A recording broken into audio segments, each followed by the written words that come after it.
Bom dia, galera. Hoje nós vamos falar sobre o mundo romano e a cidade de Roma.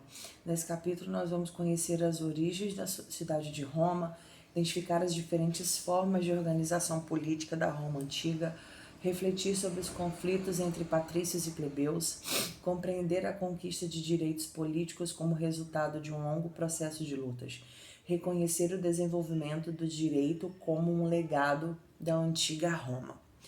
Aqui vem mostrando a fachada da Faculdade de Direito do Largo de São Francisco, em São Paulo. Observe a imagem. Que local é este e o que as pessoas fazem nele? É uma faculdade, né? E as pessoas estudam direito. Não é que estudam direito, que é o contrário de errado, mas é o direito que o curso, né, de advocacia. Saem juízes. B. Quando surgiu esse tipo de ensino no Brasil? Foi no ano de 1825, aproximadamente. E o direito é apenas o ensino? Você sabe de onde ele surgiu? Não, né? A gente só sabe que a origem do direito foi em Roma. As origens e os reis de Roma. Vamos apertar aqui e ver o que nos espera.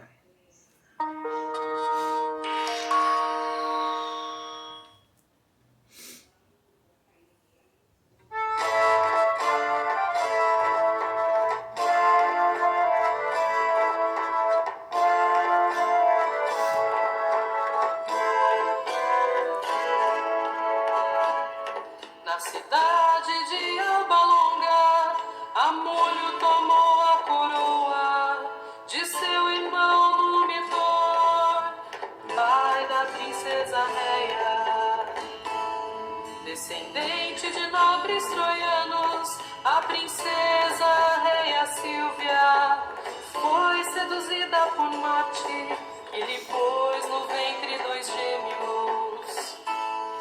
Seu tio, o rei Amulho, colocou-a num calabouço e os gêmeos abandonados num cesto no rio Tibre. O cesto, descendo o rio, encalhou no Monte Palatino e os bebês foram amamentados e criados por uma loba. Encontrou os gêmeos, deu-lhes nomes Rômulo e Remo, cresceram e ficaram sabendo sua verdadeira origem. Voltaram pra Alba Longa e derrotaram o rei Amulho.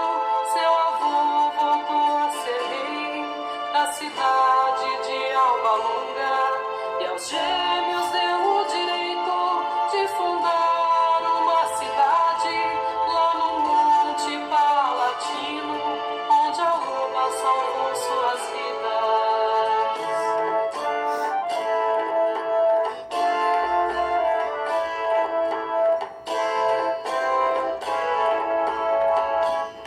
Ao fundarem a nova cidade, discutiram por causa do nome. Rômulo queria Roma e Remo queria Remorar. Os irmãos eram grandes guerreiros e houve uma luta tremenda. Remo morreu na batalha e Rômulo fundou Roma.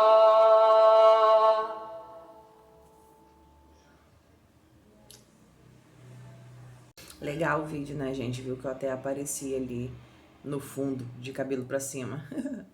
Os antigos romanos, assim como os gregos, utilizavam mitos e lendas para explicar o mundo e a natureza. Sobre as origens de Roma, conta a lenda que a cidade foi fundada por 2 irmãos gêmeos, Remo e Rômulo. Os irmãos foram abandonados ainda bebês, amamentados por uma loba e depois criados por pastores que os encontrou. Aqui vem falando, né, aquilo que a gente estava vendo no vídeo, né? Essa parte primeira. Já as pesquisas históricas indicam que por volta de 8 a.C., aldeias formadas às margens do rio Tibre uniram-se, possivelmente para se defender de povos invasores, dando origem a Roma. Entre os séculos 7 e 5 a.C., esse conjunto de aldeias se transformou em uma cidade murada governada por um rei. Apesar de ser o chefe militar e religioso da cidade, além de atuar como juiz, o rei de Roma tinha seus poderes limitados por um conselho de anciãos, o senado e por uma assembleia que reunia os cidadãos capazes de servir ao exército. Aqui é a loba amamentando os gêmeos, né? Loba capitolina, representando a loba mãe que amamentou. Aqui a gente não sabe se realmente foi, né, gente? É uma suposição. As lutas entre patrícios e plebeus.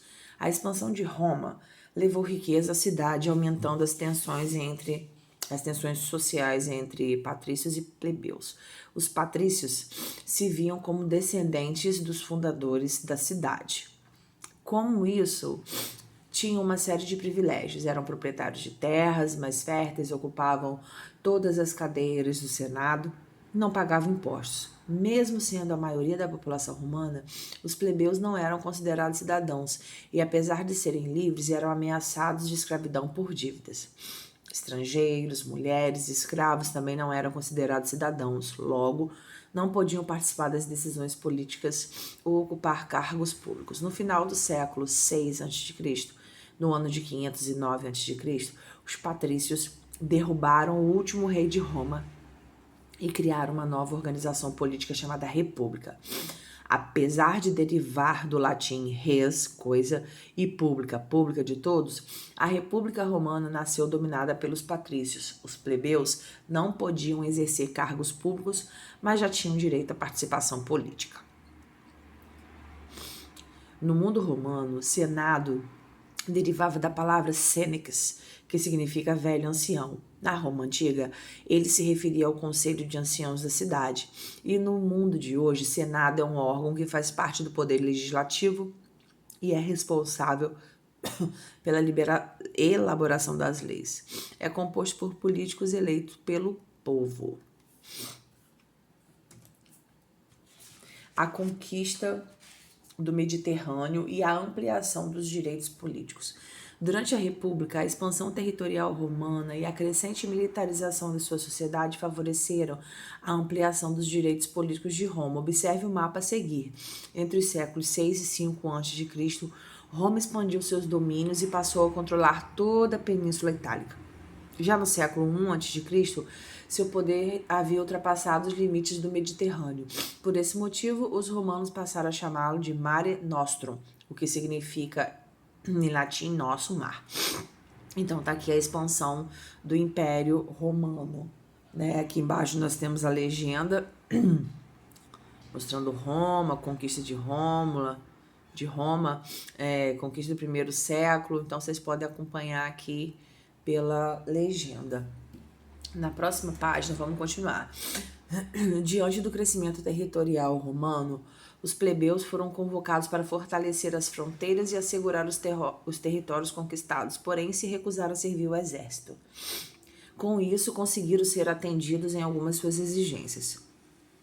Uma das solicitações era a criação de um cargo político para defender os interesses da plebe, já que os patrícios ocupavam o Senado em altas magistraturas, que significa cargo ou função de magistrado, que é a autoridade investida de poder para governar ou distribuir justiça. Com esse objetivo foi criado, então, o cargo de tribuno da plebe. Além da criação desse cargo, houve outras conquistas dos plebeus durante a República, mas eles não chegaram a beneficiar a todos. Os cargos públicos, por exemplo, ficaram concentrados apenas nas mãos daqueles que haviam enriquecido. O fortalecimento e a politização do exército levaram ao enfraquecimento do poder político do Senado e dos magistrados. No ano 30 a.C., Roma deixou de ser república para se transformar no império. No império, o poder estava concentrado em uma única pessoa, o imperador, cuja sucessão era feita por indicação. Além de concentrar os poderes dos magistrados e de tutelar que significa que, proteger, amparar o Senado, o imperador de Roma foi nomeado sumo pontífice, ou seja, o chefe da religião oficial. Por exemplo, na religião católica, o sumo pontífice é o Papa e protetor da plebe, os irmãos Graco. No século II a.C., os irmãos Tibério e Caio Graco exerceram o cargo de tribuno da plebe. Ambos propuseram dividir as terras dos patrícios e distribuí-las aos plebeus. Tibério, o primeiro a defender essa reforma, enfrentou forte oposição no Senado e foi condenado à morte. Ao retomar o projeto de seu irmão, Caio conquistou alguns avanços, conseguindo, por exemplo, distribuir alguns lotes de terra, mas ao propor extensão da cidadania romana a outros povos, acabou morrendo em confronto com os opositores. Após sua morte, as conquistas de Caio como tribuno da plebe foram revogadas pelo Senado.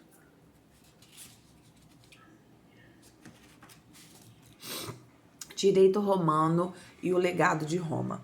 No século V a.C., com a publicação da Lei das 12 Tábuas, houve uma limitação do poder dos patrícios sobre os plebeus. Então, a gente está vendo aqui que os patrícios, eles tinham mais direito que os plebeus, né? Eles eram nobres, eles tinham terras, eles tinham direito a ocupar cadeira no governo. Os plebeus não, e durante muito tempo eles lutaram para conseguir isso. Desde então, para organizar a vida política e solucionar conflitos, os romanos passaram a escrever e a compilar suas leis, divulgando-as por todo o império. Mesmo após a queda do império, o chamado direito romano, conjunto de princípios, preceitos e leis que regem a sociedade romana, a gente vai grifar isso aqui, porque isso aqui é interessante, tá? Vamos botar aqui direito, perdão, meus amores.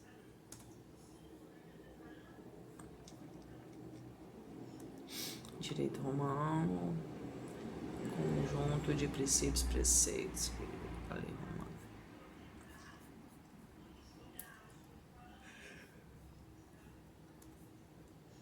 Serviu de modelo para diferentes povos e inspirou o Código Civil de várias nações. Hoje, os cursos de direito ensinam princípios jurídicos romanos que são utilizados com frequência por advogados, juízes e juristas. Aqui embaixo, nessa página aqui, lá embaixo, nós temos um exercício que é para vocês fazerem em casa.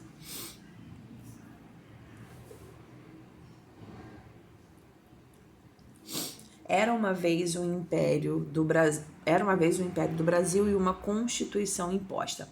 Você já sabia que o Brasil foi um império? Entre a emancipação política brasileira e a proclamação da República, o Brasil foi governado por um imperador.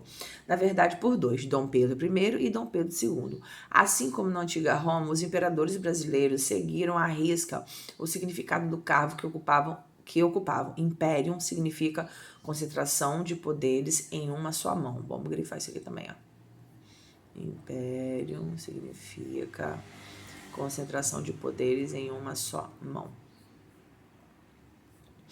Leia a seguir trecho da Constituição imposta no século XIX.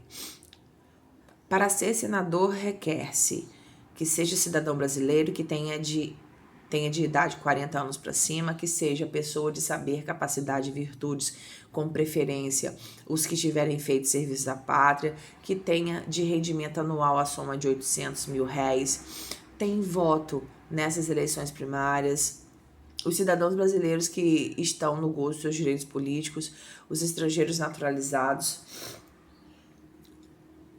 Artigo 92. São excluídos de votar nas assembleias paroquiais os que não tiverem renda líquida anual de R$100 mil.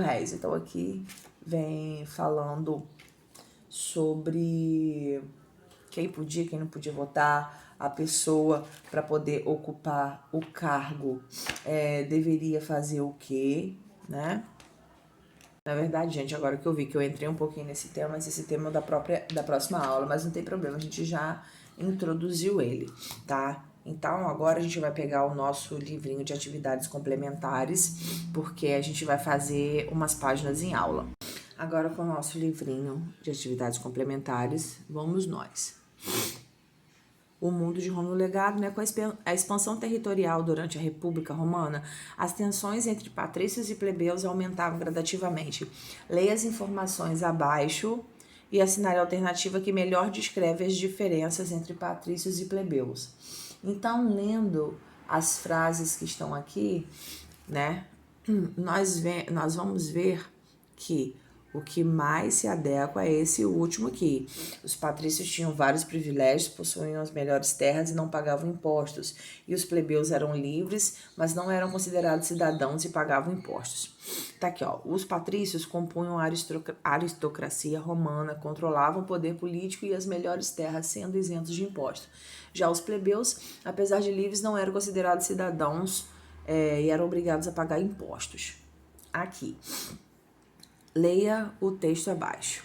Por fora e por dentro do Estado romano, tudo era resolvido em torno de um pequeno número de homens. Eles monopolizavam o tesouro público, o governo das províncias, as honras e os triunfos. O povo levava uma vida miserável, oprimido pelo serviço militar e pela pobreza.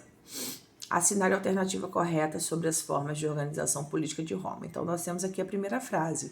O texto trata de princípios, preceitos e leis aplicados a Roma, configurando o direito romano e o poder concentrado nos patrícios.